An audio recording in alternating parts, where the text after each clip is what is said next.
Well, the longest government shutdown in history finally ended after 43 days. And first day back in the office, you got to check all those piled up emails.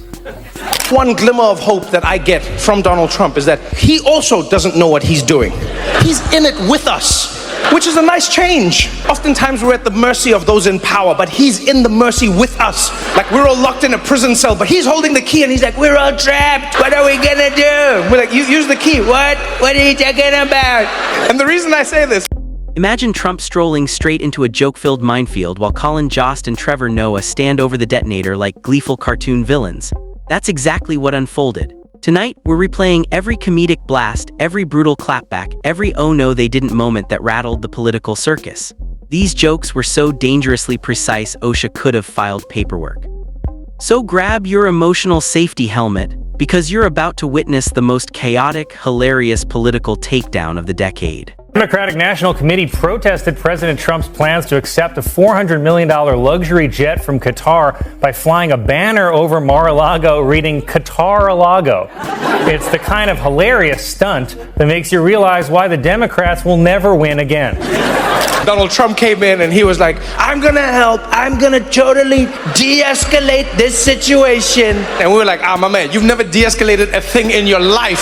From your hair to your politics, nothing is a de-escalation. The second Colin Jost stepped into the spotlight, it felt like the nation needed a meteor warning. Not because he brought danger, but because he arrived with that signature smirk sharp enough to slice through any politician's ego like a hot knife hitting microwaved butter. Somewhere in the distance, even the microphone seemed to tremble in anticipation. Democrats released an email written by Jeffrey Epstein in which he claims that Donald Trump, quote, knew about the girls. It's bombshell news that legal experts are calling duh. This week's Epstein documents are obviously very dark and disturbing, but I also think it's kind of adorable that Epstein's email address was jeevacation@gmail. It's like if Jeffrey Dahmer's was dinnertimejeff@Yahoo. Then Colin dropped a verbal sledgehammer. No names, no quotes, just relentless commentary comparing Trump's version of leadership to a toddler steering an 18-wheeler while using crayons as gear shifts. No policy talk, no detailed analysis, only a roast so clean and merciless it hit harder precisely because it didn't need context, disclaimers, or footnotes. A mobile McDonald's truck for President Trump's visit featuring Saudi Arabia's most popular new burger, the McJournalist. President Trump, while on his trip, said that Iran has sort of agreed to terms for a nuclear deal in the same way Trump has sort of agreed to uphold the Constitution. Before the laughter even settled, Trevor stepped in with the swagger of someone fully prepared to file a comedy insurance claim for structural damage. He didn't attack, he sculpted jokes. Entire theories unfolded around the idea that Trump wakes up every morning wondering why the universe refuses to acknowledge him as the main character in every possible scene. Trump came in and he's like, I don't like how Iran and Israel are launching bombs at each other all the time. So many bombs, we can't have this. It's not right. We gotta fix it. And they're like, all right, how are you gonna fix it? He's like, by dropping bombs. No one expected it. Like the whole world was like, okay, Trump is gonna mediate or he's gonna, because he said to them, hey guys, let's sort this out. Peace deal. We're gonna do a peace deal. And then he dropped bombs on Iran. Everyone in the world was like, what the hell? Then came the tag-in moment. No actual tag, but the shift was unmistakable. Colin jumped back in with that grin, the kind capable of powering a small city on sarcasm alone. Suddenly, Trump's communication style became the experiment, dissected like a high school science project that had spectacularly blown off the rails. I have to say, in general, I don't really believe in conspiracies because as a member of the Illuminati, I know that we, the lizard people, control everything. And it's really hard to believe that Trump was so oblivious that he didn't notice his good friend was running an international pedophile ring. Though I guess Trump is the one guy on earth who thinks YMCA is a straight... The crowd was losing it, and Trevor wasn't finished. He rolled into a perfectly timed breakdown of Trump's public presence, comparing him to a man who treats a podium like a throne and believes microphones exist solely to admire him. The roast kept getting deeper without tipping into cruelty, staying in that sweet comedy zone where the audience howls not from meanness, but from painfully accurate truth. Colin chimed in, explaining Trump's communication style as if he were assembling statements from fortune cookie fragments and expired motivational posters taped together with ego. The laughter hit a level pharmaceutical companies would market as stress relief. Trevor pushed the comedy further, flipping Trump's signature confidence into punchlines. Confidence, but the kind where someone enters a room and refuses to admit it. Confidence that Imagine's golf scores can prove global importance. Confidence that mistakes waving for leadership. Trevor's takedown wasn't angry, it was comedic science at work, a perfectly calibrated roast built from timing, observation, and fearless delivery. The reason I say this is because Trump came out and he hosted a press conference about dropping the bombs. And he was shocked in the press conference. He came out and he's like, the United States military, that's us, launched missiles, bunker busters on Iran, on all their nuclear facilities. And boy, you don't understand. Never seen bombs like that before. And I called. I'm the one who called. I said, drop the bomb. I didn't know I was going to call. And then I was on the plane. Then I said, I'm calling. Drop the bomb. Then the bombs were dropped. I'd never seen bombs like that. I said, whoa, it never dropped. Colin returned to break down Trump's unique relationship with logic, or whatever passes for it on a good day. He joked that Trump's decision-making resembled a child spinning in circles and picking policies by randomly pointing at a globe. If PowerPoint slides became sentient, malfunctioned, and tried to run a government, they'd behave exactly like Colin's interpretation of Trump's administration. He didn't even need to spell it out. His tone carried the punchline. Sensing that history itself was probably tuning in, Trevor shifted into cinematic mode. He compared Trump's speeches to movie trailers that promise explosive action but end up being documentaries of paint drying in high definition.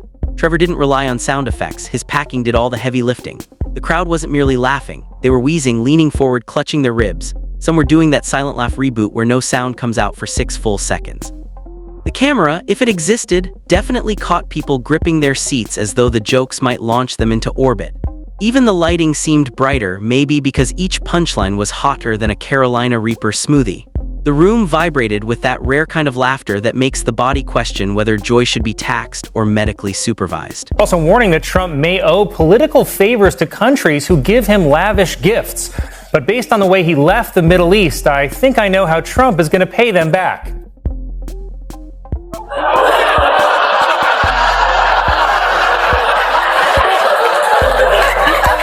President Trump has signed an executive order giving refugee status to white people from South Africa. I could have sworn that white people had it good in South Africa. Must be the Mandela effect. Trump communicates like a man trying to win a starring contest with a teleprompter while convincing everyone he doesn't need it. The audience instantly combusted. Chairs shaking, shoulders bouncing, chaos everywhere. Colin refused to let the momentum fade. He dove straight into Trump's media obsession, framing it like a superhero origin story where the superpower wasn't strength but discovering social media and deciding the world needed hourly updates about himself. His tone mixed disbelief with mock admiration, like someone impressed by a cat attempting to do taxes. Ridiculous, yet perfectly on brand. Colin continued with a breakdown of Trump's body language during speeches, not reenacting, just delivering commentary soaked in sarcasm so rich it turned into performance art. He described Trump's worldview as if it were a theme park called Eagleland, where every ride is about him and every exit tunnels directly into a gift shop full of merchandise featuring his face. The punchline hit so powerfully that even the imaginary theme park staff probably demanded hazard pay. In the past 2 days, investors have lost over $6 trillion. Money is leaving the stock market faster than Morgan Wallen at goodnight. President Trump even imposed tariffs on remote islands that are only inhabited by penguins. Well, then maybe penguins shouldn't keep pushing their gay agenda. Trevor jumped in by painting Trump's press conferences as reality show reunion specials, the kind where everyone pretends things are fine while chaos waits behind the curtain sharpening its nails. He didn't mimic a voice. The mere image triggered waves of laughter. Then both comedians escalated into full roast legend territory. Colin suggested Trump makes decisions like someone who believes reading the first page of a book automatically qualifies them as an author. Trevor countered by comparing Trump's relationship with facts to gym memberships. He likes the idea, but commitment never shows up. The back and forth wasn't a conversation, it was coordinated comedic artillery. Nothing was off limits, not Trump's hair, tan, fashion, or interviews. Colin joked his hair might be a sentient employee clocking in for a 9-to-5 shift and filling out HR paperwork for better conditions. Trevor built on it, describing Trump as a man trying to cosplay power with the world's most confused stylist. Each line detonated harder than the last. Colin's packing felt like he was speedrunning sarcasm trophies, while Trevor conducted a full symphony made entirely of political absurdity. Donald Trump has exposed the part of America that I'm willing to bet nobody knew existed. Nobody. Like, did you know about a special master? Any of you? Huh? I didn't even know there was an option. I've watched 10 million hours of Law and Order. I know about subpoenas. I know about breaking the chain of custody, objection sustained, overruled, sidebar in my chambers, but not once have I heard the term special master. But once again, thanks to Trump, because of his hard work and dedication to doing crimes, we've all learned something new today. And I say thank you, Mr. President. Eventually, the roast evolved into a comedic timeline of Trump's entire public life. Colin covered the early era. When Trump treated fame like a blanket he refused to wash, yet insisted on waving everywhere he went. Trevor shifted to the business phase, describing it with the kind of irony usually reserved for explaining how a raccoon could become a mayor. Then came the political chapter, which both comedians portrayed as the moment the universe checked its warranty and realized it had expired. The crowd was electric, and the brilliance was that none of it turned cruel. The jokes hit because they were accurate, not angry. Colin summarized Trump's legacy with metaphors involving inflatable bounce houses, malfunctioning GPS systems, and motivational posters peeling off high school walls. Trevor wrapped his segment by comparing Trump to a talent show contestant who doesn't realize the judges stopped paying attention 3 acts ago. And they weren't done. They moved into Trump's interviews. Colin described them as dramatic stage plays starring one character who doesn't know an audience is watching. Trevor said they feel like someone arguing with reality itself, and reality is starting to lose patience. Well, America elected Donald Trump to run the country like a business, but it turns out he's running it like one of his businesses. I love that you can intentionally ruin the economy and still get to stay president. It's like if you drunk drove your car through the window of the DMV and they were like, license renewed. It's insane. This was the worst week for the stock market since the summer of 2020. But you have to remember, back then, the president was also Trump. They dove into Trump's craving for attention, not cruelly, just observantly, like watching a peacock challenge its reflection in a car window. Every layer of bravado, insecurity, confidence, and self-promotion became premium-grade joke fuel, enough to light up the entire comedy skyline. Trevor joked that Trump treats speeches like talent show performances where the audience is legally obligated to clap. He added that Trump acts as though criticism is a crime punishable by forcing critics to watch non-stop reruns of his own rallies. Then came the final stretch, where comedic voltage hit maximum. Colin summarized Trump as a man convinced history will admire him, even if he has to rewrite it himself using crayons and glitter glue. Trevor concluded that Trump is the sort of person who thinks destiny is simply waiting for him to return its text messages. The audience detonated into laughter. Not political laughter, pure physical, knee-grabbing, breath-stealing comedy. People leaned forward, clutching their legs, rethinking every decision that led them here. No one left thinking about politics. They left feeling like they'd watched 2 comedic archaeologists dig through one of America's wildest public figures and present the findings behind a museum plaque that read, "Please laugh responsibly." It wasn't anger. It wasn't bitterness.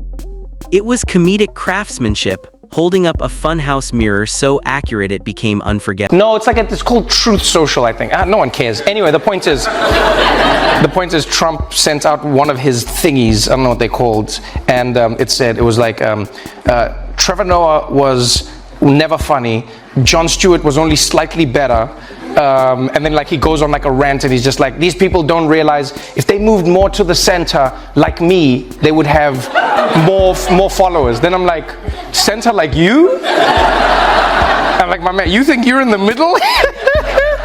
But what was funny was like someone was like, oh, he said that you're not funny, and I was like, yeah, I read that, but I was like, oh, so you were watching? Trump was watching. He probably pretended he didn't care. Maybe he sat there acting like the roast was beneath him. Maybe he took notes like a football coach reviewing game tape, circling the jokes that irritated him most. Maybe he rehearsed comebacks he'd never actually say. Maybe he even complimented the TV not out of appreciation, but because it finally gave him what he secretly craves, airtime involving someone he sees as competition. No one knows what really happened behind those walls. But one thing was certain, sarcasm won the night. Trevor and Colin weren't activists or political warriors. They weren't there to change voters' minds or reshape the world. They didn't come with agendas or moral missions dressed as comedy. They came as comedians wired to do what comedians do, take the most serious, high-stakes subjects on earth and strip away their intimidation through humor. Trump would be exactly the same even if he spoke Arabic. It would be like the same thing. It would be like,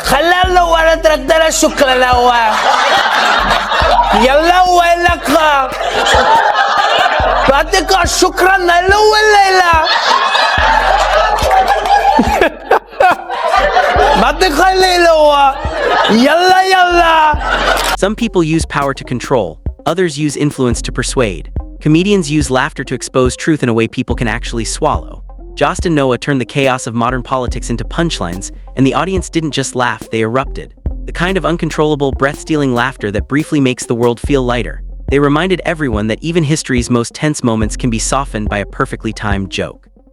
This wasn't about elections or policy, it was about relief, and they delivered that relief flawlessly. Long after the lights dimmed and social media exploded with reactions, the takeaway remained pure. Trump got roasted, flambéed, seasoned, garnished, and plated with comedy sauce. Not through anger or insults, but through precision, sarcasm sharp as a diamond-tipped knife, timing tight as new sweatpants, and confidence bold enough to outshine Trump's belief that he's the main character of the planet.